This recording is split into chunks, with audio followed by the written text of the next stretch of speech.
नमस्कार दोस्तों, मैं गणपत कुशवाहा आपके अपने YouTube चैनल एग्जाम मंत्र में हार्दिक स्वागत करता हूं। दोस्तों, जनरल साइंस का पार्ट नंबर 2 लेकर आया हूं, जिसमें एसएससी, बैंक, रेलवे, पुलिस, लेखपाल, आईएएस, पीसीएस से संबंधित महत्वपूर्ण क्वेश्चन आपको बताए जाएंगे।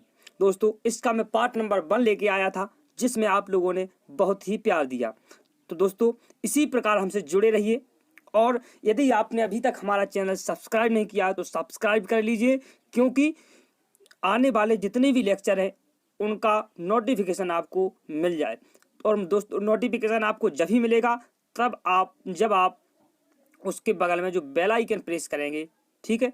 तो दोस्तों, आप बेल आइकन को प्रेस कर दीजिए और दोस्तों शेयर कीजिए और हमें कमेंट में बाद में ये जरूर बताइए कि आपको ये वीडियो कैसा लगा। दोस्तों, कहते हैं कि बुजदिल के परवाने कभी बाज नहीं होते, बुलबुल के परवाने कभी बाज नहीं होते, बुजदिल और कमजोरों के हाथों में कभी राज नहीं होते। अरे जिन्हें पड़ जाती है झुक झुक कर चलने की आदत, उनके सिरों में कभी ताज नहीं होते। तो दोस्तों, आपको झुकना नहीं है किसी के सामने, अपने हक की लड़ाई लड़िए और जुड़े रहिए हमसे और अपने सीने में ऐसी आग जलाइए कि जो क्वेश्चन आप एक बार पढ़ लें फिर आपको रिवीजन भी करने की आवश्यकता ना पड़े। तो दोस्तों, इस साइंस के टेस्ट में आप हमसे जुड़े रहिए और देखिए 20 मिनट में 40 क्वेश्चन हम आपको चुटकियों में कैसे करा दें। तो दोस्तों, समय न गंवाते हुए हम देखते हैं हमारा आज का पहला प्रश्न। पहले वीडियो में हमने 40 प्रश्न किए थे, उसके बाद हमारा देखते हैं 41 नंबर का प्रश्न।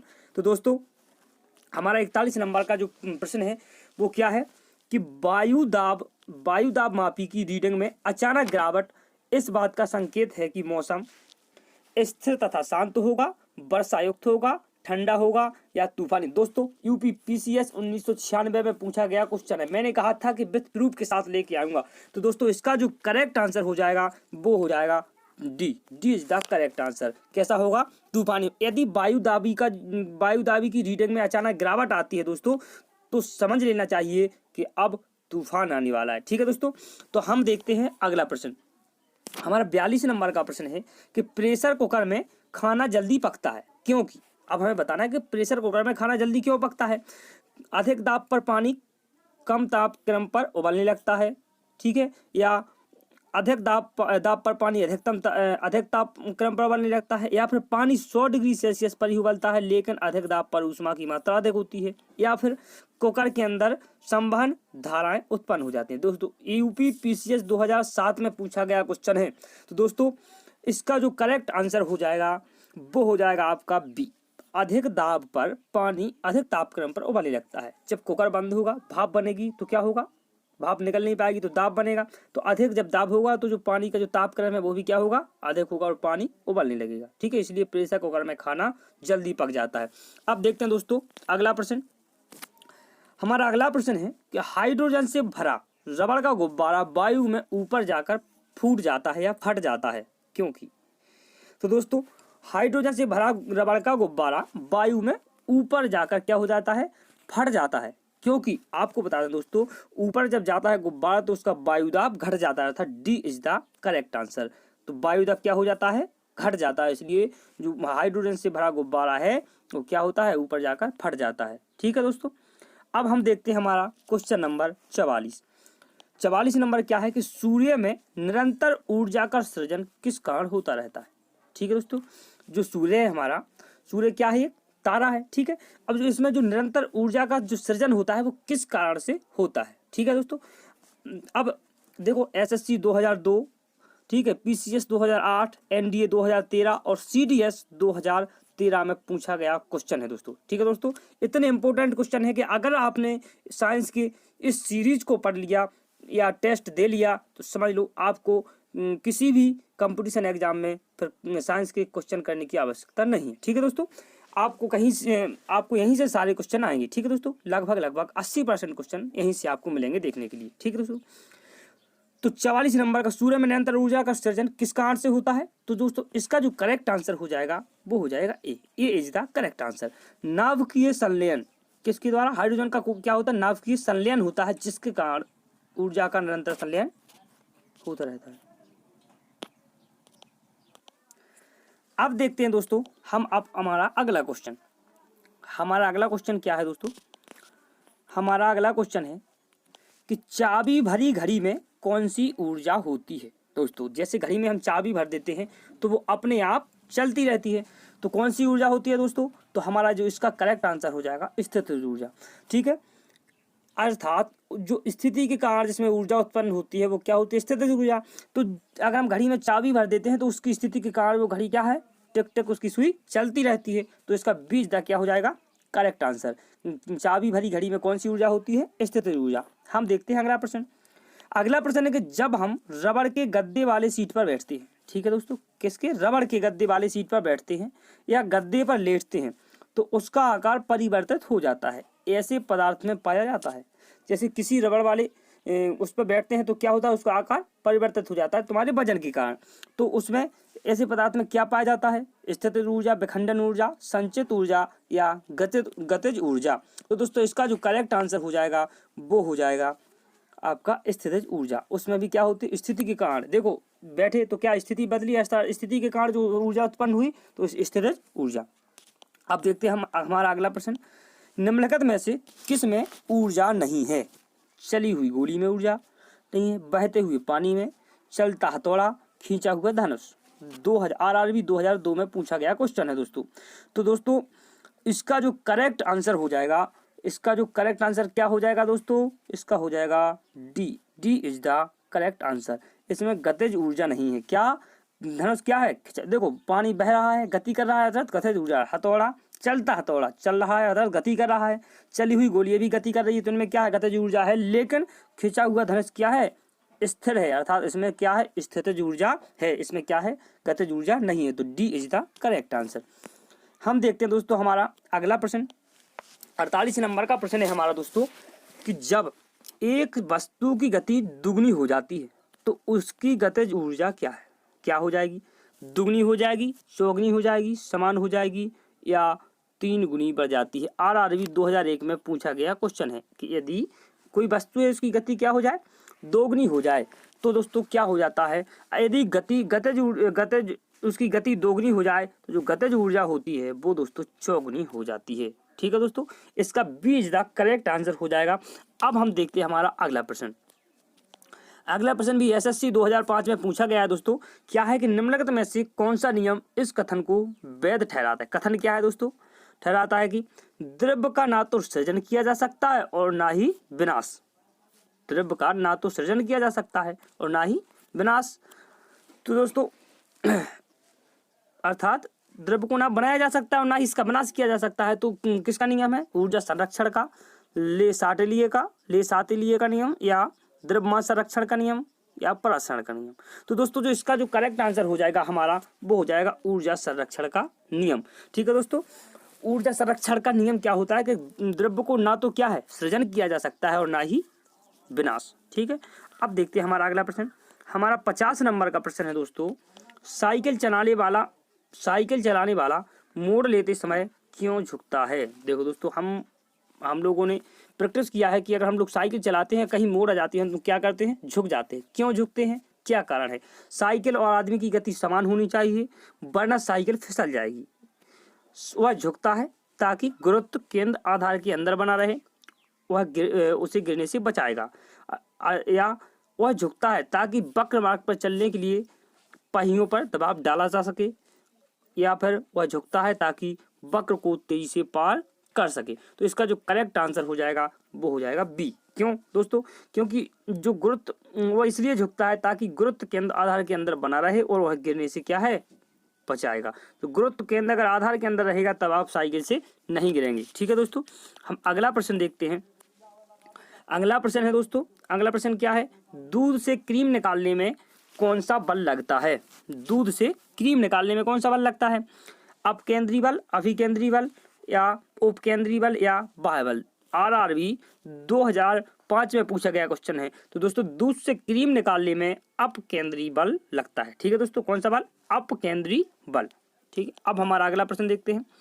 हमारा अगला प्रश्न है कि जब एक पत्थर को पानी की सतह से पृथ्वी पर लाया जाता है, ठीक है दोस्तों, पानी की एक पत्थर को चांद की सतह से, कहां से? चांद की सतह से पृथ्वी पर लाया जाता है, तो इसका द्रव्यमान बदल जाएगा इसका इसका भार बदल जाएगा परंतु द्रव्यमान नहीं। भार और द्रव्यमान दोनों बदल जाएंगे, ना द्रव्यमान और ना ही भार। देखो दोस्तों, बीपीएससी 2004 और यूपीपीसीएस 2008 में पूछा गया प्रश्न है। तो जो इसका जो करेक्ट आंसर हो जाएगा दोस्तों, वो हो जाएगा बी, इसका भार बदल जाएगा परंतु द्रव्यमान नहीं।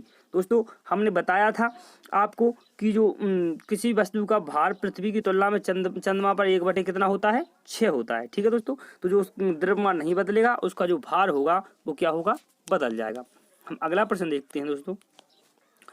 किसी लिफ्ट में बैठे हुए व्यक्ति को अपना भार कब अधिक मालूम पड़ता है? जब लिफ्ट तुरंत होती नीचे आ रही हो, या जब तुरंत गति से ऊपर जा रही हो, समान वेग से नीचे आ रही हो, या समान वेग से ऊपर जा रही हो। यूपीपीसीएस 1990 में पूछा हुआ क्वेश्चन है दोस्तों। तो जो इसका जो करेक्ट आंसर हो जाएगा वो हो जाएगा बी, जब लिफ्ट तुरंत गति से ऊपर जा रही हो। तुरंत गति से क्या जा रही हो, ऊपर, तब आपको लगेगा कि हमारा भार क्या है, अधिक है। जब नीचे आ रही हो तो लगेगा कि हमारा भार कम है। ठीक दोस्तों, अब देखते हैं हम अपना अगला प्रश्न। एक लिफ्ट में किसी व्यक्ति का प्रत्यक्ष भार वास्तविक भार से कम होता है जब लिफ्ट जा रही हो कहाँ, नीचे, अभी बताया था। तो इसका भी क्या आंसर हो जाएगा, B is the correct answer. तुरंत के साथ कहाँ जा रही हो, नीचे। आरआरबी में पूछा गया क्वेश्चन 2004 में। अगला प्रश्न क्या है दोस्तों, पृथ्वी के गुरुत्वाकर्षण का कितना भाग चंद्रमा के गुरुत्वाकर्षण से के सबसे नजदीक है? पृथ्वी के गुरुत्वाकर्षण कितना भाग चंद्र, देखो हमने आपको बताया था अभी कि जो चंद्रमा का जो वो होता है भार 1/6 कितना होता है, 6। तो सी इज द क्या हो जाएगा, करेक्ट आंसर। हमारा अगला प्रश्न है, लोलक की कालावधि, अर्थात लोलक की काल अवधि, जो टाइम पीरियड होता है लोलक का, वो क्या है, क्या करता है, द्रव्यमान के ऊपर निर्भर करता है, या लंबाई के ऊपर निर्भर करता है, या समय या तापक्रम के ऊपर, किसके ऊपर निर्भर? बीपीएससी 2005 में पूछा गया क्वेश्चन है दोस्तों। तो इसका जो करेक्ट आंसर हो जाएगा बी, लंबाई के ऊपर निर्भर करती है। लोलक की जो कालावधि होती है वो किसके ऊपर निर्भर करती है, लंबाई के ऊपर निर्भर करती है। ठीक है दोस्तों, अब दोस्तों हम अपना अगला प्रश्न देखते हैं कि लोलक घड़ियां गर्मियों में क्यों सुस्त हो जाती हैं? लोलक घड़ियां होती हैं जो, ठीक है, जो लोलक घड़ी होती है, ठीक है, ऐसी ऐसी ऐसी ऐसी चलती रहती है, तो वो गर्मियों में क्यों सुस्त हो जाती हैं? गर्मियों के दिन लंबे होने के कारण, कुंडली में घर्षण के कारण लोलक की लंबाई बढ़ जाती है। इससे इकाई दोलन में लगा समय बढ़ जाता है। गर्मी में लोलक का भार बढ़ जाता है। क्या कारण है दोस्तों? 57 का क्वेश्चन का आंसर हो जाएगा सी जाकर। लोलक की क्या होती है, लंबाई बढ़ जाती है, जिससे इकाई दोलन में लगा हुआ समय बढ़ जाता है। इसलिए जो लोलक घड़ियां हैं वो गर्मियों में सुस्त हो जाती हैं। और देखो यूपीपीसीएस 1994 और 2012 में पूछा हुआ क्वेश्चन है। ठीक है दोस्तों, अगला प्रश्न देखते हैं। किसी सरल लोलक की लंबाई 4% बढ़ा दी जाए, ठीक है, तो उसका जो आवर्तकाल है वो भी क्या होगा, आवर्तकाल भी 2% बढ़ जाएगा। ठीक है दोस्तों, यदि लोलक की जो लंबाई है 4% बढ़ा दी जाए तो उसका जो आवर्तकाल है वो क्या होगा, वो भी 2% बढ़ जाएगा। ठीक है, आरआरबी 2004 में पूछा गया क्वेश्चन। अगला प्रश्न है कि पार्श्व विकृति तथा अनुदैर्ध्य विकृति के अनुपात को क्या कहते हैं? दोस्तों आपको पता होगा कि पार्श्व विकृति और अनुदैर्ध्य विकृति के अनुपात को हम कहते हैं पोआसो अनुपात। क्या कहते हैं? पोआसो अनुपात इज द करेक्ट आंसर। ठीक है दोस्तों, हमारा अगला प्रश्न है, वर्षा की बूंद गोलाकार होती है क्यों? सभी लोग जानते हैं वर्षा की, देखो 2003 में पूछा गया क्वेश्चन है आरआरबी में। तो दोस्तों 60 नंबर का जो क्वेश्चन है वो क्या है कि वर्षा की बूंद गोलाकार क्यों होती है? सतही तनाव के कारण, सतही तनाव के कारण या सतही पृष्ठ तनाव के कारण। ठीक है, तो ए इज द करेक्ट आंसर। हमारा अगला प्रश्न क्या है दोस्तों, तेल के दीप की बत्ती में तेल किसके कारण ऊपर चढ़ता है, बताओ? दाब अंतर, कोशिका क्रिया, गुरुत्वीय बल या तेल की निम्न श्यानता के कारण। 2005 में पूछा गया क्वेश्चन है दोस्तों। तो इसका जो करेक्ट आंसर हो जाएगा वो हो जाएगा बी, केशका के कारण। ठीक है, केशका क्रिया अर्थात केशकत्व के कारण क्या है, जो तेल बत्ती में ऊपर चढ़ता है। हमारा अगला प्रश्न है, श्यानता की इकाई क्या है, अर्थात श्यानता की जो इकाई अर्थात मात्रक क्या है? तो दोस्तों सभी लोग जानते हैं क्या है, पॉइज, अर्थात ए इज द करेक्ट आंसर। अगला प्रश्न दोस्तों देख लो दोस्तों, सभी 2000 आरआरबी 2003-05 में पूछे हुए क्वेश्चन है। उत्प्लावकता क्या लिखा है? उत्प्लावकता से संबंधित विज्ञान क्या है, अर्थात उत्प्लावन की खोज किसने की? तो आपका जो करेक्ट आंसर हो जाएगा वो हो जाएगा ए, आर्किमिडीज ने उत्प्लावन का सिद्धांत दिया था। ठीक है दोस्तों, अगला प्रश्न देखते हैं। हाँ, अगला प्रश्न है कि महान वैज्ञानिक आर्किमिडीज संबंधित थे। आर्किमिडीज कहाँ से संबंधित थे, किस देश से? तो जो आर्किमिडीज हैं वो ग्रीस के वैज्ञानिक थे। कहाँ के? ग्रीस के। ठीक है दोस्तों, हमारा अगला प्रश्न क्या है? ध्वनि तरंगों की प्रकृति होती है। ध्वनि तरंगों की प्रकृति कैसी होती है? अनुप्रस्थ, अनुदैर्ध्य, अप्रगामी या विद्युत चुंबकीय। तो दोस्तों ध्वनि तरंगों की जो प्रकृति होती है वो होती है अनुदैर्ध्य। कैसी होती है? अनुदैर्ध्य। हम अगला प्रश्न देखते हैं दोस्तों। हमारा अगला प्रश्न है कि अपने उड़ान पथ में अवरोधकों की पहचान के लिए चमगादड़ निम्नलिखित में से तरंगों में से कौन सी तरंग का उपयोग करते हैं? चमगादड़ सभी लोग जानते हैं दोस्तों कि जो चमगादड़ होते हैं वो पराशब्द तरंगों का क्या करते हैं? उपयोग करते हैं। एनडीए 2014 में पूछा गया क्वेश्चन है। अगला प्रश्न देखते हैं दोस्तों। अगला प्रश्न है कि पराश्रव्य वे ध्वनियां हैं जिनकी आवृत्ति क्या होती है? पराश्रव्य। ठीक है दोस्तों, जिन्हें क्या हम सुन नहीं सकते। यूपी पीसीएस 2012 में पूछा गया क्वेश्चन है दोस्तों, बहुत इंपॉर्टेंट क्वेश्चन है। ठीक है, तो 67 नंबर का जो क्वेश्चन आंसर हो जाएगा वो क्या हो जाएगा दोस्तों? वो हो जाएगा हमारा 20,000 हर्ट्ज से अधिक। 20,000 हर्ट्ज से अधिक की जो ध्वनि होती है वो हम नहीं सुन सकते, उन्हें क्या पराश्रव्य ध्वनि कहते हैं। अब अगला क्वेश्चन है कि ध्वनि तरंगें क्या है? लंबवत, त्रियक, आंशिक लंबवत, आंशिक त्रियक या कभी लंबवत कभी त्रियक। RRB 2001 में पूछा गया क्वेश्चन है, तो इसका जो आंसर हो जाएगा वो हो जाएगा ए, अर्थात ध्वनि तरंग कैसी होती हैं? लंबवत होती हैं। ठीक है दोस्तों, अगला 69 नंबर का प्रश्न है हमारा, श्रव्य परिसर में ध्वनि तरंगों की आवृत्ति क्या होती है? श्रव्य परिसर में ध्वनि तरंगों की आवृत्ति क्या होती है? तो श्रव्य परिसर में ध्वनि तरंगों की जो ध्वनि तरंगों की आवृत्ति होती है वो होती है 20 हर्ट्ज से 20,000 हर्ट्ज तक। श्रव्य मतलब सुन सकते हैं जिन्हें हम। ठीक है, 20 हर्ट्ज से 20,000 हर्ट्ज तक की ध्वनि को क्या है? ध्वनि हम लोग सुन सकते हैं, उसकी ज्यादा की आवृत्ति को हम नहीं सुन सकते, पराश्रव्य में चली जाती है। तो ये is the correct answer. 70 number का क्वेश्चन है दोस्तों, वायु में ध्वनि की चाल 332 मीटर प्रति सेकंड है। ठीक है, यदि दाब बढ़ाकर दोगुना कर दिया जाए तो ध्वनि की चाल कितनी? देखो ध्वनि की चाल जानते हैं वायु में कितनी? 232 मीटर प्रति सेकंड होती है, लगभग में 230 भी होती है कभी कभी। यदि दाब बढ़ाकर दोगुना कर दिया जाए, क्या दाब बढ़ा दिया जाए तो ध्वनि की चाल क्या हो जाएगी? तो दोस्तों यदि हम दाब बढ़ा देंगे, क्या बढ़ा देंगे? दाब बढ़ा देंगे, तब भी हमारी ध्वनि की चाल कितनी होगी? 332 मीटर प्रति सेकंड ही होगी। ठीक है दोस्तों, अब दोस्तों जैसे क्यों होगी? देखो दोस्तों, चाल का दाब से कोई संबंध नहीं होता है। चाल बराबर क्या होता है? दूरी बटे समय। तो चाल और दाब का कोई संबंध नहीं होता है, तो ध्वनि की जो चाल है उस पर कोई प्रभाव नहीं पड़ेगा। 332 मीटर प्रति सेकंड ही रहेगी। अगला प्रश्न देखते हैं दोस्तों, ये भी 2005 में पूछा गया क्वेश्चन है RRB में। ध्वनि की चाल अधिकतम होती है, ध्वनि सभी लोग जानते हैं दोस्तों, ध्वनि की चाल जो अधिकतम होती है वो होती है इस्पात में। ठीक है दोस्तों, इस्पात में। निर्वात मत लगा देना, बहुत लोग कंफ्यूज होते हैं इस क्वेश्चन में और निर्वात लगा देते हैं कि ध्वनि की जो चाल होती है अधिकतम किस में बता देते हैं? निर्वात में। लेकिन दोस्तों इस्पात में सबसे अधिक होती है। अगला प्रश्न क्या है हमारा, वायु में ध्वनि का वेग कितना है? तो वायु में ध्वनि का वेग दोस्तों अभी हमने बताया था आपको, 72 नंबर का आंसर हो जाएगा ए, 330 मीटर प्रति सेकंड। बताया था दोस्तों कि 330 होती है, लेकिन कभी कभी 332 मीटर प्रति सेकंड भी लिख देते हैं। अब हम अगला क्वेश्चन देखते हैं, 100 डेसिबल का शोर स्तर निम्न में से किसके संगत होगा? 100 डेसिबल किसका? 100 डेसिबल। अब 100 डेसिबल में दोस्तों किसी मशीन की दुकान से आने वाला शोरगुल, ठीक सुनी जा सकने वाली ध्वनि होती है, वो 100 डेसिबल का शोर नहीं होती है। साधारण वार्तालाप पे भी शोर नहीं होता है। गली के शोरगुल की आवाज़ वो नहीं। किसी मशीन की दुकान से आने वाला जो शोरगुल होता है वो क्या होता है? 100 डेसिबल का शोर स्तर निम्न में से किसके अंतर्गत? तो वो क्या आएगा? किसी मशीन की दुकान। D is the correct answer. IAS 2000 में पूछा गया क्वेश्चन है। अगला प्रश्न है हमारा, ये भी IAS 1995 में पूछा गया है। यदि सितार और बांसुरी पर एक ही स्वर बजाया जाए, किस पर? सितार और बांसुरी पर एक ही स्वर, देखो दोनों वाद्य यंत्र थे, ठीक, बजाया जाए एक ही स्वर, तो उनसे उत्पन्न ध्वनि का भेद निम्नलिखित में से में अंतर के कारण किया जा सकता है। मतलब किस कारण से उन्हें भेद किया जा सकता है उनकी ध्वनि में? तो दोस्तों इसका जो करेक्ट आंसर हो जाएगा वो केवल ध्वनि गुणवत्ता की, सिर्फ ध्वनि गुणवत्ता के आधार पर उसकी ध्वनि अलग होगी, इसकी ध्वनि अलग। हमारा अगला प्रश्न है दोस्तों, एक जेट वायुयान 2 मार्च के वेग से हवा में उड़ रहा है। जब ध्वनि का वेग 232 मीटर प्रति सेकंड है तो वायुयान की चाल कितनी होगी? 2 मैच के वेग से क्या है? हवा में उड़ रहा है एनडीए 2011 में पूछा गया क्वेश्चन है दोस्तों, वायुयान का क्वेश्चन है, एनडीए में पूछा गया है।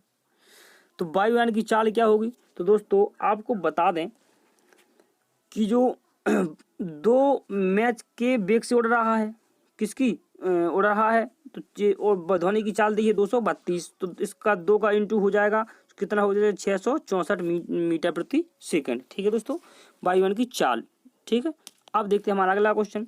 डेसिबल इकाई का प्रयोग किया जाता है, बताओ डेसिबल। एसएससी देखो 2005 में पूछा गया क्वेश्चन है, और जो इसका जो करेक्ट आंसर हो जाएगा वो सी, क्योंकि ध्वनि की तीव्रता का मात्रक क्या होता है? डेसिबल होता है। ठीक है, अगला प्रश्न क्या है हमारा? अगला प्रश्न है कि ध्वनि तरंगें किसके कारण प्रतिध्वनि उत्पन्न करती हैं? ध्वनि तरंगें किसके कारण प्रतिध्वनि उत्पन्न करती हैं? आरआरबी में पूछा गया क्वेश्चन है दोस्तों। तो आपको बता दें कि जो ध्वनि तरंगें हैं वो परावर्तन के कारण प्रतिध्वनि उत्पन्न करती है, तो सी इज द करेक्ट आंसर। हमारा अगला प्रश्न क्या है दोस्तों? अगला प्रश्न है कि सोनार अधिकांशतः प्रयोग में लाया जाता है, सोनार अधिकांशतः प्रयोग में लाया जाता है अंतरिक्ष यात्रियों द्वारा, डॉक्टरों द्वारा, इंजीनियरों द्वारा या नौ संचालकों द्वारा। यूपीपीसीएस और सीजीपीएससी में 2012 में पूछा गया क्वेश्चन है दोस्तों। तो इसका जो करेक्ट आंसर हो जाएगा वो हो जाएगा नौ संचालकों द्वारा, अर्थात D is the correct answer. अगला प्रश्न क्या है हमारा? किसी ध्वनि स्रोत की आवृत्ति में होने वाले उतार चढ़ाव को कहते हैं, क्या कहते हैं उतार चढ़ाव को? रमन प्रभाव, डॉपलर प्रभाव, क्रॉम्पटन प्रभाव या प्रकाश विद्युत प्रभाव। तो 79 नंबर का क्वेश्चन हो जाएगा बी, डॉपलर प्रभाव। ठीक है, 80 नंबर का प्रश्न क्या है हमारा? पास आती हुई रेलगाड़ी की सीटी की आवृत्ति या तीक्ष्णता बढ़ती जाती है, ऐसा किस परिघटना के कारण होता है? पास आती हुई रेलगाड़ी की सीटी की आवृत्ति क्या है? बढ़ती जाती है। ठीक है दोस्तों, तो 80 नंबर का जो आंसर हो जाएगा बी, हो जाएगा बी। डॉपलर प्रभाव के कारण क्या होता है कि जो सीटी की आवृत्ति है वो क्या है? बढ़ती जाती है। ठीक है दोस्तों, तो ये था दोस्तों आज का हमारा सेशन। और आज का सेशन अर्थात आज का पार्ट नंबर 2 टेस्ट कैसा लगा दोस्तों, और आपने कितने में से कितने क्वेश्चन सही किए ये हमें कमेंट बॉक्स में लिखकर जरूर बताइए। और आप अगर चाहते हैं कि इसका अगला पार्ट भी देखें तो आप चैनल को सब्सक्राइब कीजिए और बेल आइकन दबाइए, ताकि आपको आने वाली वीडियो का नोटिफिकेशन मिल सके। ठीक है दोस्तों, तो धन्यवाद।